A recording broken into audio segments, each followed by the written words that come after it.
Senator DeFrancisco, we have to pause momentarily because the Journal Clerk is preparing a jacket.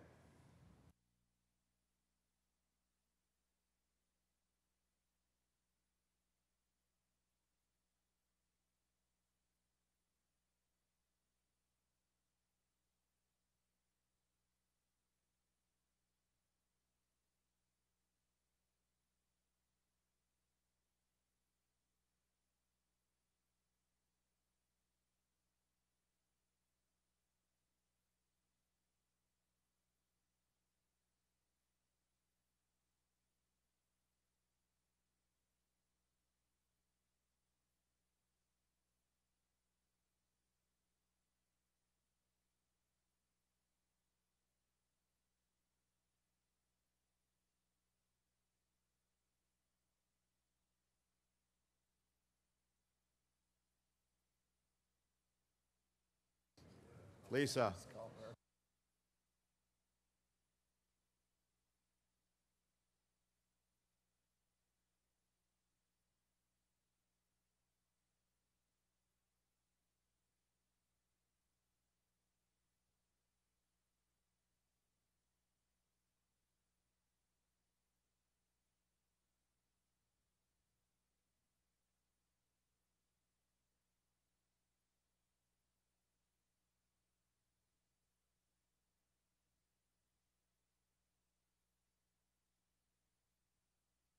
DeFrancisco, you may.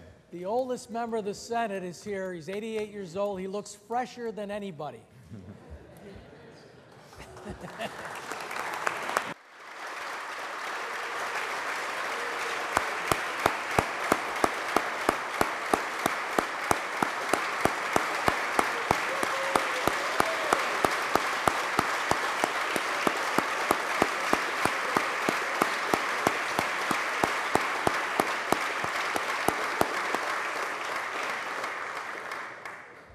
Very young at heart.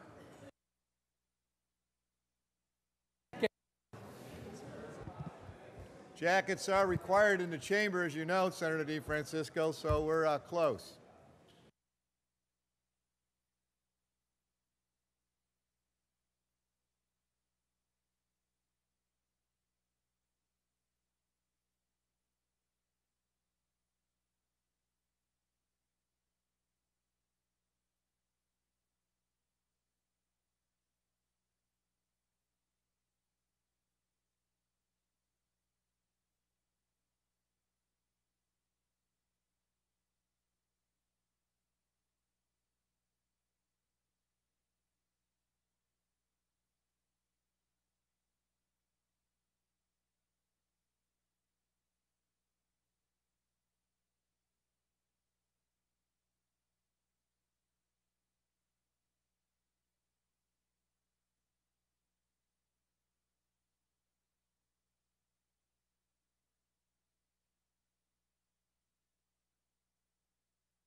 Senator DeFrancisco. Have some order. Senator DeFrancisco, we do have the jacket here on calendar number 523, Bill 7159 for all of you. It's calendar number 523, Senate 7159. And this is the chapter amendment that was just reported out of Finance, correct? Correct. It is before the House. And do you have message of necessity? The Secretary will read first. Okay. Calendar number 523, Senate Budget Bill, Senate Print 7159, enact amend the Public Health Law. Message of necessity. There is a message of necessity at the desk. Move to accept. All in favor of accepting the governor's message of necessity indicate by saying aye. Opposed? The message is accepted. The bill is before the House. Secretary will read. Last section. Section 2, this act shall take effect on the same date as Part K of the Chapter of the Laws of 2016. Call the roll. Adabo, Flanagan, Klein, Stewart, Cousins, Young. Aye, 62. Bill is passed. We have one last bill that we debated, which is no,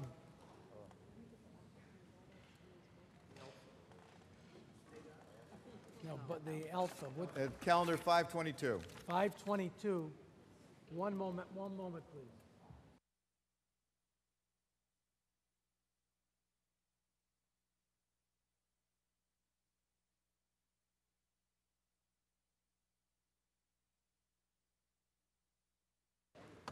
Okay.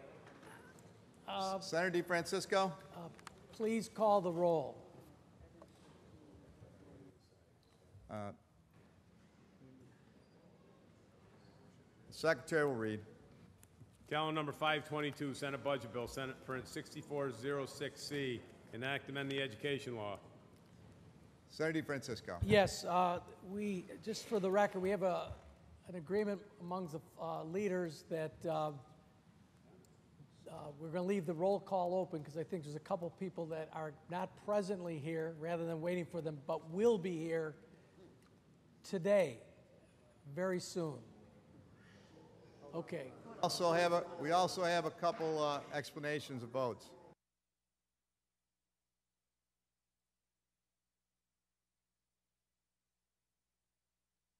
Visit that. We will wait for them unless there's another announcement.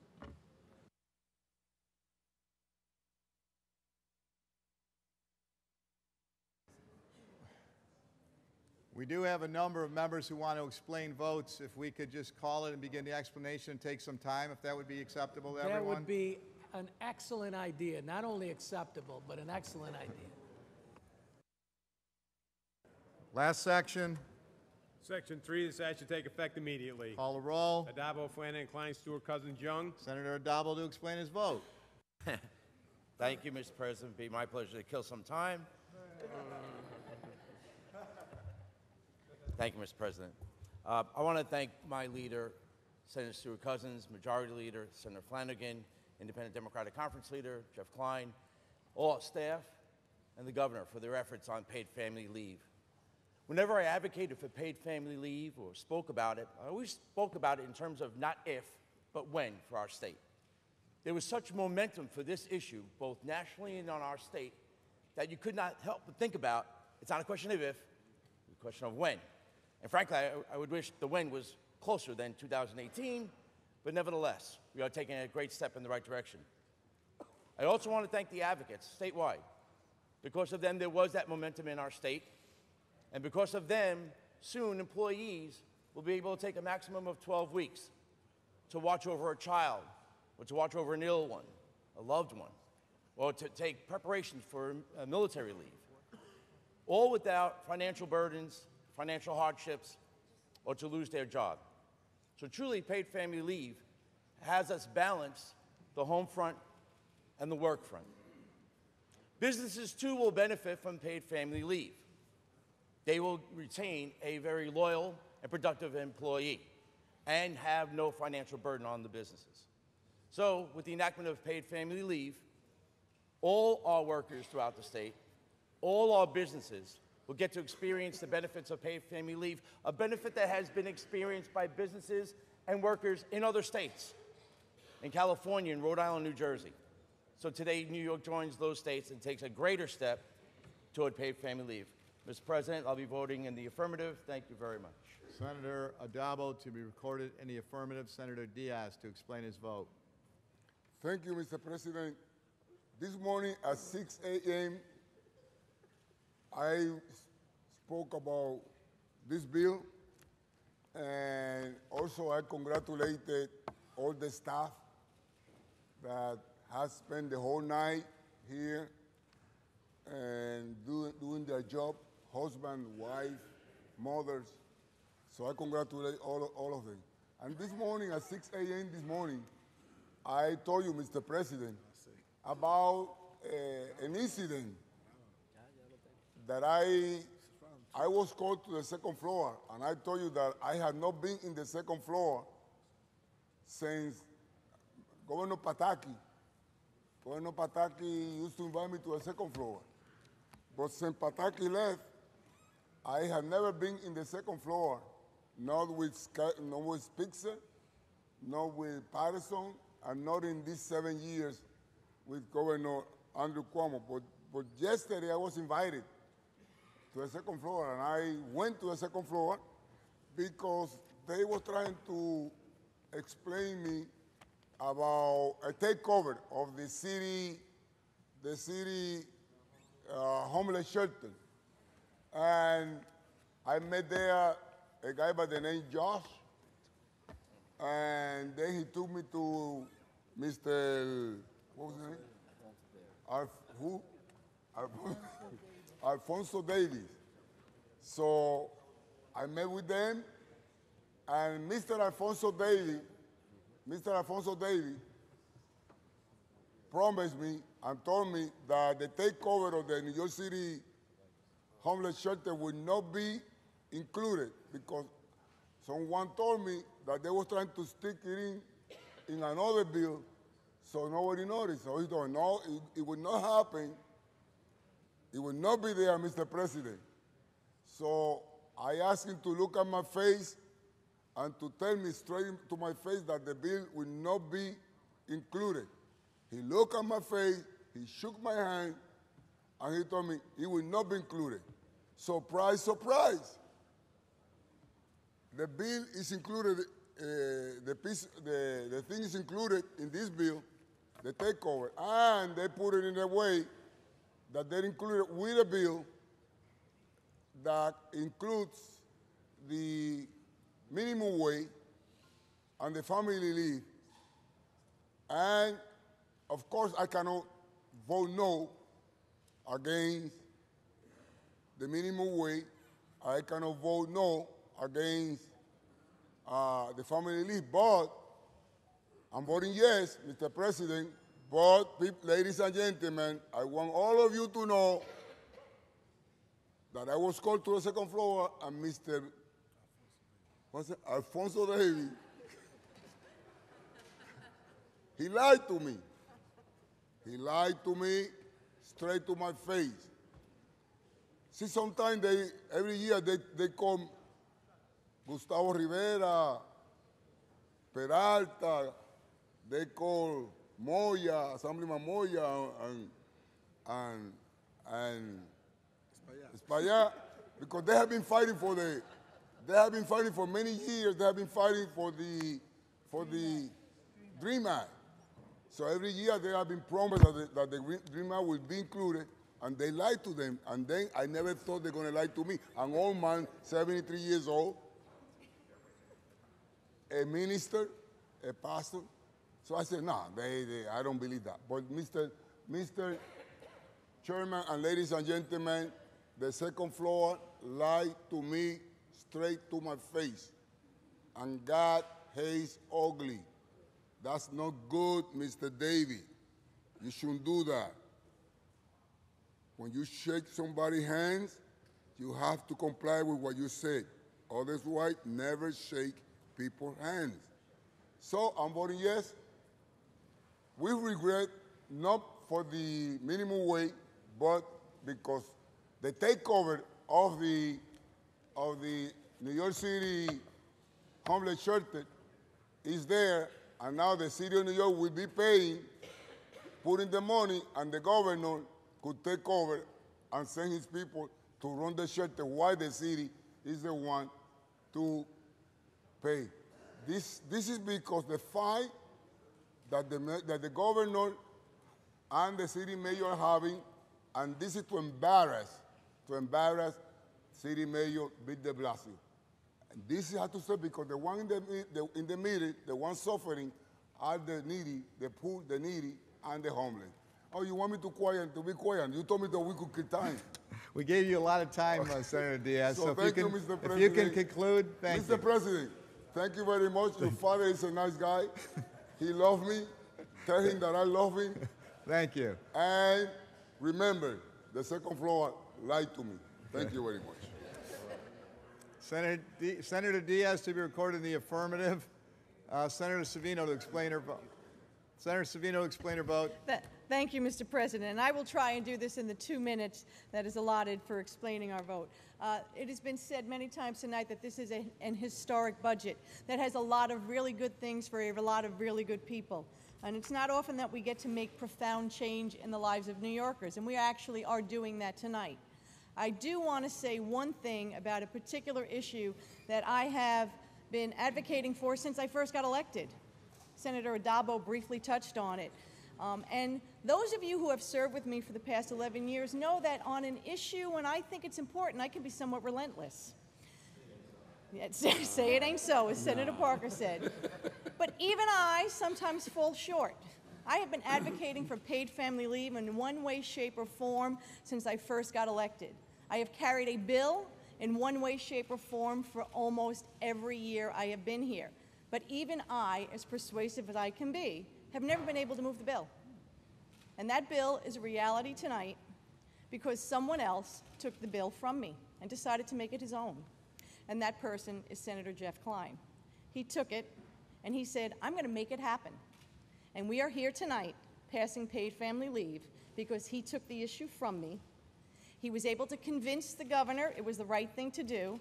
He was able to make you all understand it was the right thing to do. And tonight, we are passing paid family leave, and we are going to have the best paid family leave in the country, and that is because of the advocacy of Senator Jeff Klein. Thank you. Senator Savino to be recorded in the affirmative. Senator Golden to explain his vote. Two will be brief.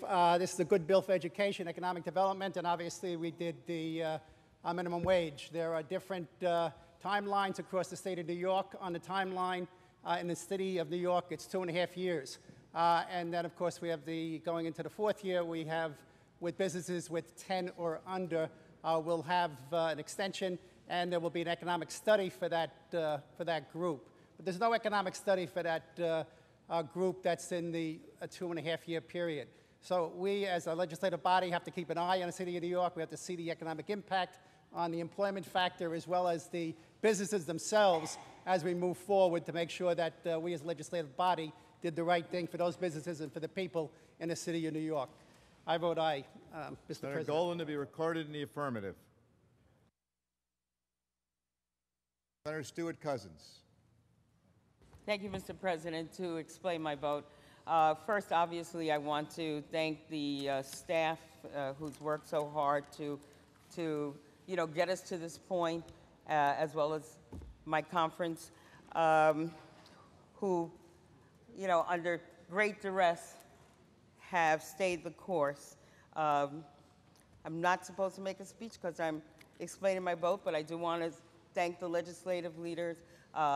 Thank you, Senator Flanagan, for the cooperation that we've had during this, and Senator Klein, and congratulations to you on this momentous occasion. I want to give a shout out to the Assembly Speaker as well, who was extremely helpful in this process. And a special congratulations to you, Senator Addabbo, who also was just so relentless in terms of making sure that paid family leave was a part of our everyday thought pattern. And when we advocated for paid family leave, for minimum wage. I won't tell the story because we all know it, certainly in this conference, of how since we began this paid family leave and certainly the minimum wage march, we knew that we could lift millions out of poverty if we just stayed focused. There's not a lot of things that are worth working 12 hours straight from, early in the morning and then doing these bills from 8 in the afternoon to 8 in the evening till 8 in the morning.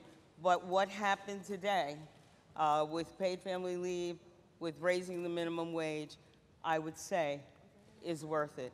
This is a historic budget. We've talked about the ups, we've talked about the downs, but the reality is that when we create this kind of history for so many people whose lives will be significantly changed, it is a good day, even if it's a very, very long day. So again, congratulations. I vote aye. Senator Stewart Cousins to be recorded in the affirmative. Senator Klein. Thank you, Mr. President. I also want to thank my colleagues in the Democratic Conference, the Republican Conference, of course, the Independent Democratic Conference. We've advocated for paid family leave for a long time. And I think today, all of us in the State Senate can be very, very proud that we finally got it accomplished. I think we sent a very important message, because no one should have to choose between what their heart tells them to do and what their bank account allows them to do. Bonding with a newborn is a sacred time. Taking care of an elderly loved one or a sick child is our duty as a family member. And unfortunately, the workers in New York State did not have that opportunity until today.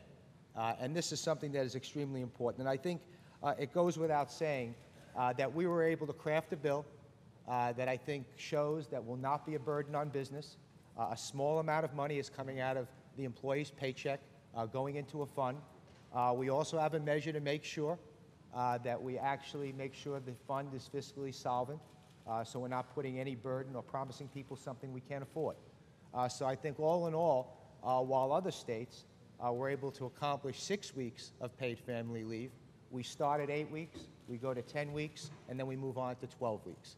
So we can be very, very proud that New York State, the Empire State, finally accomplished, I believe, the best paid family leave program in the nation.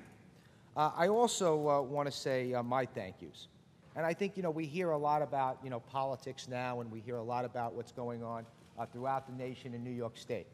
And we always ask ourselves questions. I think it's both sides of the aisle. Republicans will ask the questions as well as Democrats. Why are people so angry? Why are they upset? Well, I think the reason why they're upset is because they hear the same thing from both of us. We're going to lower your taxes. We're going to raise your wages. We're going to make life better for you. Well, you want to know something? I think we sent a very important message, because I think New York working families have empty pockets, and they're sick and tired of hearing empty promises. And I think what we showed today was we can take a balanced approach to governing. We can have the largest middle-class tax cut in our state's history. We can do paid family leave. We can take a very positive, balanced regional approach to raising the minimum wage. And I think that's what governing is all about. And I think all of us can go back to our districts in our own way and explain what we've accomplished. But I really want to say a very special thank you also to Senator Cousins. But most of all, I want to say a very special thank you to the Majority Leader, John Flanagan. I've had the opportunity to spend a lot of time with John over the last month, a lot of negotiation, a lot of talk. But you know something? He never forgot what his role is. Not only a spokesman for the members of the Republican Conference, but also a spokesperson for each and every one of us. And I think the balancing act that he did and his tenacity in making sure that we have a budget that is really right for all New Yorkers is something we all should be proud of. And I want to thank John, because I value him as a colleague, but most of all a friend. I also want to say thank you to the staff. This is a grueling process. I don't know why they do it each and every year. It seems to get worse and worse. Running around on very little sleep. Some people have been up 48 hours. I know my staff is straight. And I want to thank them. I want to thank my Chief of Staff, John Emmerich, my Policy Director, Dana Caratenuto, my Counsel, Shelley Andrews, my Director of Finance, Francesc Martí, my Deputy Director of Finance, Sarah Bangs, and my Finance Counsel, Greg Pratt. I also want a very special thank you to the members who I think always keep their eye on the ball as well. The members of the IDC, Senator Savino, Avella, Carlucci, and Valesky. Each one of them can be very proud because they all were able to get a very important portion of this budget, which is not only right for their constituents, but right for the state of New York. I also want to say a very special thank you to the staff, the Republican majority staff. I've also had the opportunity to spend a lot of time with a very smart, tenacious young woman named Beth Garvey. And I think the success of this budget and making sure it all came together, especially on paid family leave with Dana and Beth, there was no way we weren't going to get it done. I thank you, Beth, and I thank each and every one of you, and I hope you enjoy the brief time off we'll have without each other. Thank you. I vote yes. Senator Klein to be recorded in the affirmative. Senator Flanagan. Thank you, Mr. President. And I'm not sure, I was listening to Diane talk about what a good evening, good morning. I feel like Speaker Hasty. I'm not even sure what day of the week it is. I just know that, we're at some point in that 24-hour cycle. And I have a number of things to say that I would like to do quickly, concisely, so everyone can get on the road and get home safe. To our president, to our presiding senator up there, Senator Griffo, awesome. Always doing a great job. And the entire staff up at the desk. Down here on the floor, Lisa is excellent. She is a model of diplomacy, extraordinarily capable attorney, does excellent work with and on behalf of our conference. To our new chair of the Finance Committee, who spent more time on her feet than I think anyone can, well, Fran used to spend a lot of time on his feet, but Senator Young did a fantastic job in terms of the budget. And kudos go out to Mike Paoli, entire Senate Finance staff. And I'm just looking at this thinking of Sean McKinnon. Everyone in this room, this is one of my favorite things in the budget. Absolute favorites. Next year, we never have to talk about GEA again. It's gone. It's gone.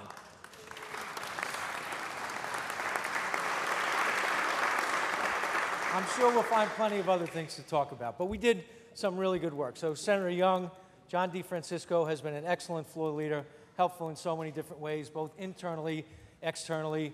And, we go back and forth with our colleagues. To Senator Stewart-Cousins, she and I have developed a very nice working relationship, a good one, and yet I felt badly that we didn't have the proper time to do some of the things we needed to and give everybody a little bit of a break. So thank you very much for your patience. Certainly Senator Gianaris does excellent work on behalf of the Senate Democratic Conference.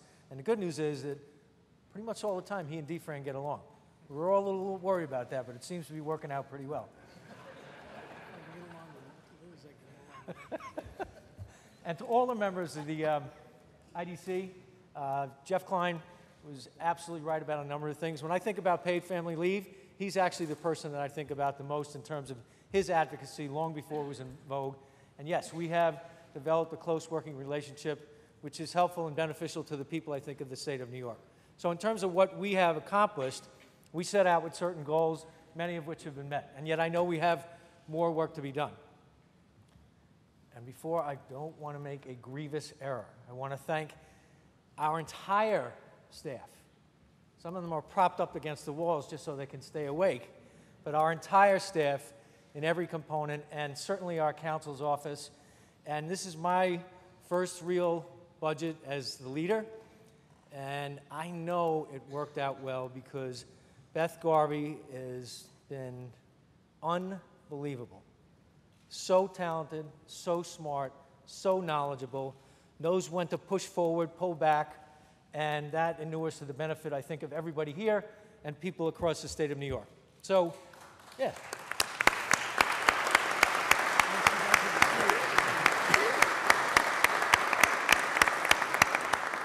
I don't think she slept in 4 days. But in terms of what we did accomplish, let's go. We stayed within the spending cap. That's very important, akin to the property tax cap. that saves taxpayers while we're still making strong investments. Record increase in aid to education, elimination of the GEA, almost record growth in foundation aid, equitability and fair distribution across the entire state of New York, things like $300 million in the Environmental Protection Fund, more clean water, clean air projects, hundreds of millions of dollars that heretofore were not part of the mix. All good environmental stuff, all quality of life stuff that are important to people throughout the entire state. Senator Laval, an ardent proponent of college affordability, as are all of our colleagues, both sides of the aisle. But he's been an unrelenting champion for higher ed. That's why you see, $1 billion in the TAP program and things like that. Taxes. And I'm going to go to paid family leave. That's a big win. It's real, it's palpable, and that's going to make a difference in people's lives. Transportation parity. Senator Robach, we got transportation parity done because it was very important to the members of our conference. I think that's an excellent, excellent economic development tool, and it is going to be very, very beneficial to the driving public. It's going to be good for creating jobs as well, and frankly, it is long overdue. And we got a tax cut. We talked about taxes. As part of the package that we put together today, there is a $1 billion middle income class tax cut, which I think is extraordinarily important. So I'm going to leave with this focus. I think we took care of working men and women across the state. I think we focused on real working people and tried to find ways to help them. Now we have other work that we need to do. All of us are going to take a brief respite, and we're going to come back, and there's going to be a lot of other legislative priorities. So I know there are things that we have to pay attention to. But I really want to express my gratitude to everyone. It is still a privilege to serve as an elected official in the New York State Senate. We should never forget that. We should be proud of the work that we do, stand up for what's important, and take credit for a lot of the good things that we do. And we're able to do that because we work with very, very good people. So please, everybody, travel safely, have an excellent weekend, and thank you all for your terrific efforts. Senator Flanagan to be reported in the affirmative. Announce the results.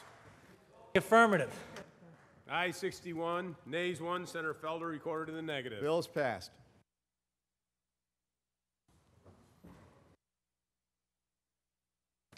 DeFrancisco. Is there any further business at the desk? There is no further business before the desk. There being no further business, I move we adjourn until Monday, April 4th at 3 p.m., intervening days being legislative days. On motion, the Senate will stand adjourned until Monday, April 4th at 3 p.m., intervening days being legislative days. The Senate stands adjourned.